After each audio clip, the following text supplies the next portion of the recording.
Azal'ın Bakı-Qrozny reysi ilə uçan təyyarəsinin Rusiya tərəfindən vurulmasından bir il keçsə də, Moskva Bakının haqlı tələblərini hələ də icra etməyib.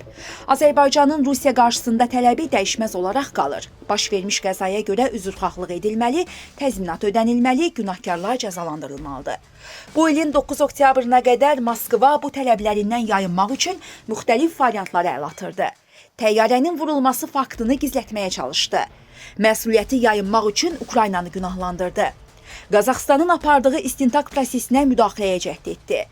Azərbaycanın geri çəkilməsi üçün həm media, həm siyasi müstəvidə təzyiq kampaniyaları aparıldı, kiber hücumlara əl atdı.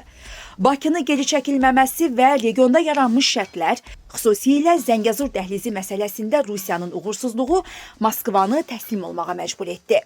9 oktyabrda Azərbaycan və Rusiya prezidentlərinin düşənbə görüşü Azalla bağlı problemi nəzəri baxımdan həll etdi. Putin Əliyevin tələbini qəbul etdi, təzminatın ödəniləcəyini və günahkarın cəzalandırılacağını dedi, yenidən üzrxahlıq etdi.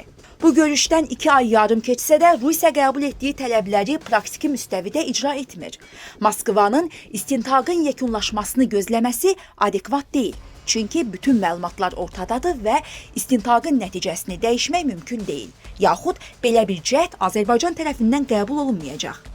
Putinin Əliyevin tələbləri ilə razılaşması da Rusiyanın təyyarənin vurulması faktını qəbul etməsi deməkdir.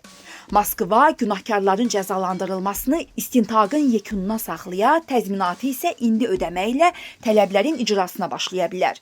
Bunun baş verməməsi fonunda istisna deyil ki, Moskva təyyarə ilə bağlı tələblərin praktiki icrasını regional siyasətdə Bakı ilə bazarlıq üçün istifadə etmək istəyir. Hərçənd Azərbaycanın mövqeyini dəyişmək yaxud qeyri-adekvat tədbirlərlə razı salmaq çətindir. Əliyev Sankt-Peterburqa getməməklə bunu əyani şəkildə nümayiş etdirdi. Siyasi şərhçi Asif Nərimanlı.